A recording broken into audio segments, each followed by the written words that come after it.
We've now completed all our presentations and we've been joined on the panel by Louis Delval, who is GLI's development representative and field technician supervisor located in San Juan. And we've finished our presentations, our panel is complete, and so I'm opening up the floor now for questions for any of the panel members. And there was one early in the piece. Okay. Anyone like a question? We'll come back to you, Alan. Over the back. Thank you, ladies and gentlemen, for the presentations. They're very informative.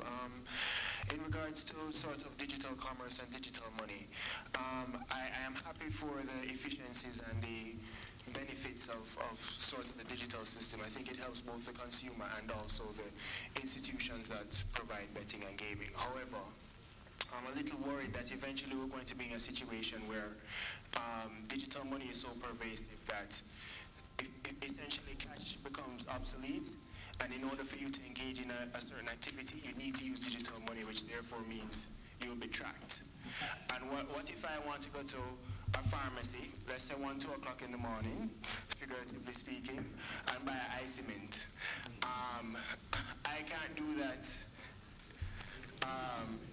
anonymously if I can't use cash. And that's basically where I see the technology going, where cash becomes obsolete, because that's the only way to maintain your privacy.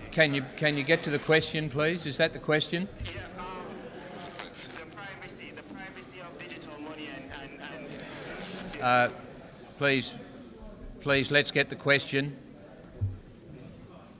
The privacy aspect of digital, of spending digital money.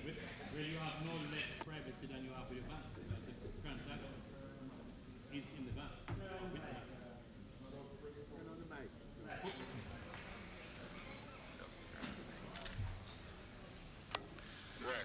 Okay, sorry about that. You have no less privacy than you have with your bank today, because the transactions are kept by the bank.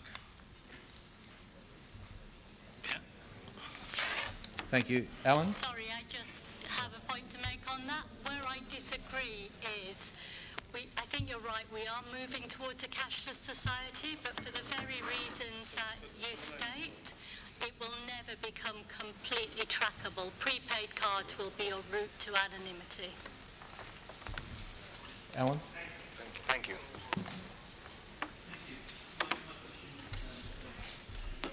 Thank you. My question goes to Douglas as well, in relation to the banking option of digital cash, particularly as it relates to the Unlawful Interactive Gambling Enforcement Act in the United States. Currently, banks in Bahamas refuse to deal with the web shops, which have just been legalised by the government there, simply because they'll trade gambling products online. The same occurs with all of the online gambling operators in Australia. There's not a bank in Antigua, there's not a bank in the Bahamas that will deal with any of the betting shops. So my first question is, how do the banks in Jamaica see that they'll get around that because of the corresponding banking relationships? Question number one. Question number two, I think that KYC and know your customer and customer due diligence is much more than knowing the identity of the customer, because in a banking relationship knows the identity of the customer and they know the transactions going to and from a betting shop, but they don't understand if it was a suspicious bet because they don't see inside the gambling business. The example would be in a casino or on a horse race where friends bet on each side of short price outcomes. It's a fatal typology for money laundering, and only the betting operator can know that, and the betting operator can't avoid his or her KYC obligations. Thank you. Well, we're not finding that so far, and we find that the KYC that the betting operations get is no less than what the bank gets, number one. It is interesting that you mentioned the Bahamas, because I took a delegation from the Bahamas to India only 2 weeks ago. We have a fairly substantial operation there. And one of the interesting things that the financial controller asked me is that this is so closed loop. In other words, you can tell who did the betting and when. And these transactions all go back to the betting operation, and they can mine the data. Yeah? The challenge that they had with locals not being allowed to bet, to use the casinos, is totally taken care of the way use is. Thank you, Alan. We have some other questions, please. Thank you, sir. I was frightened by Christina just now when she said that one of the benefits of mobile betting is that mobile betting moves faster than the regulators. So the Betting Games and Lotteries Commission will find themselves unable to regulate properly mobile betting. Implications for that, of course, is, and I can just give two examples. Firstly, for underage children with their mobile phones, if they cannot be properly regulated. Secondly, for the Parliament, perhaps, if it means like Supreme Venture will have their machines in little shops, and the little shopkeepers won't be able to get their machines in, so the big man will benefit and the little social people left behind. So it is really, really, Christina, I think, has said something that is frightening to us all, and I really like to hear Minister Daly to know that his regulation is going to level the playing field, and it's will be done before we go on to mobile betting in any significant Thank you, way. yes. There are challenges, and from a regulator's point of view... Sorry, just to say to you, sir, Christina's interaction is with the rest of the world. But remember, Bolt is from Jamaica, so give the Jamaican regulators a chance to move faster than what Christina is.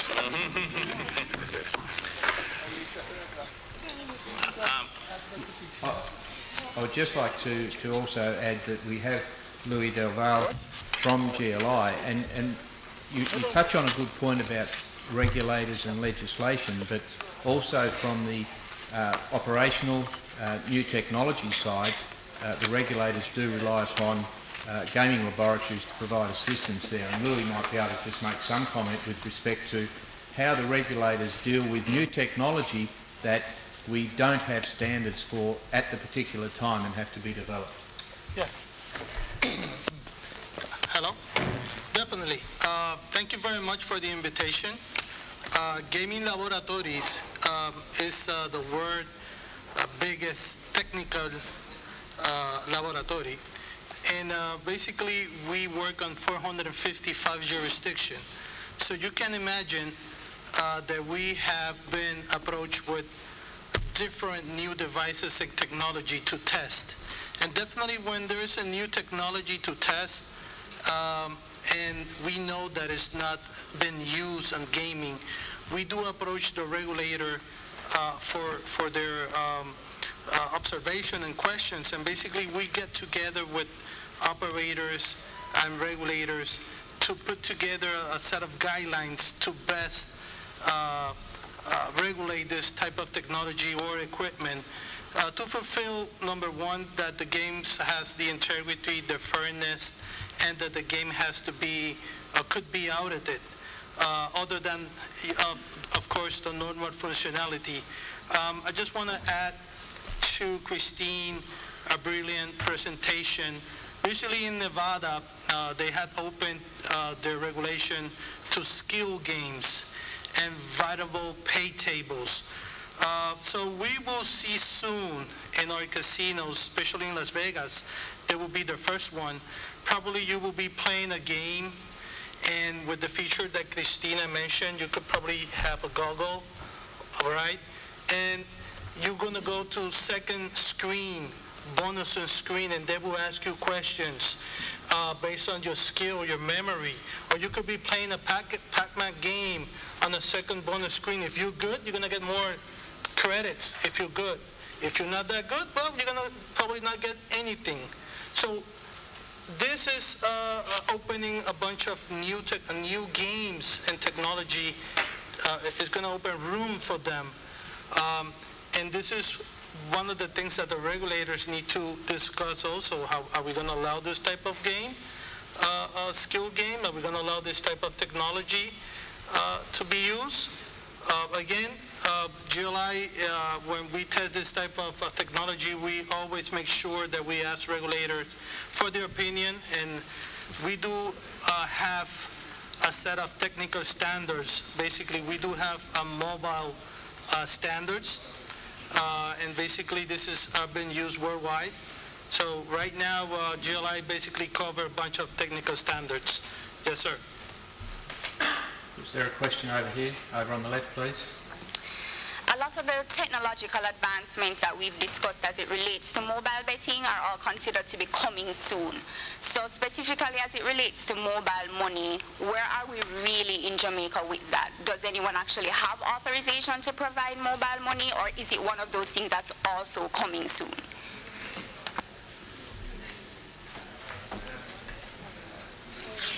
Carol, can you answer that?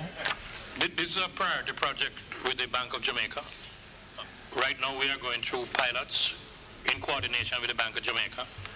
There are one or two other mobile money platforms who have gone a little further. Because of the number of things that we have got to do, including interbank settlements, etc., ours is taking a little bit longer. But it is a Bank of Jamaica project and a high priority for them too. Pardon? We do need... Just one last question. Yes. Thank you. My question. I think we need... Just for clarification. Just for clarification. I think the question is mobile money a reality in Jamaica? The fact it is. We do have mobile money for over a year through the credit union movement. Right. We are the only authorized provider for mobile cash to date. Right. And of course we welcome other providers. Thank you. We do need to start wrapping up, and I have promised the last question down in the front row, please. Yes, my question is for Carol. Yes. Yes, I place a high value on convenience and time saving. Right. Recently I was able to stay in Jamaica and renew my license in another jurisdiction, and also to get my horse named and paid for. Right. When will we be able to get our registration license renewed and pay for naming of horses and all of that in Jamaica? Well, actually, where we are now with the technology, we're testing. Testing is almost complete. And as I said, we want to ensure that we have a stakeholder collaboration. So we want to open it for a little bit, maybe about a month, to our licensees so that you can look at the system, play with it a bit, give us your feedback to see if it is suitable, make suggestions as to how we may improve it to suit you, and then we'll be rolling out short order. So by December we should be... Definitely we'll be on the road. Long before that, huh? Yes. Thanks. Thank you, everyone. We do have to wrap up. We've actually gone an hour and 3/4 for a 1-hour session, so congratulations on staying awake and being so interested in the topic. There have been many challenges thrown out here today with the presentations that we've had before us, and a lot of it relies upon regulators to do their jobs, but as a regulator, the questions actually go to a higher level. They actually go to our legislators, and it's that policies that need to be considered all along, and probably more so the issues of who is gambling, who has access to the gambling product. From a regulator's perspective, we will always consider products in terms of fairness, security, auditability, verifiability, and have supporting standards, testing and performance. So again, thank you all very much for your attention, and I'll pass back over to Mr. Shirley.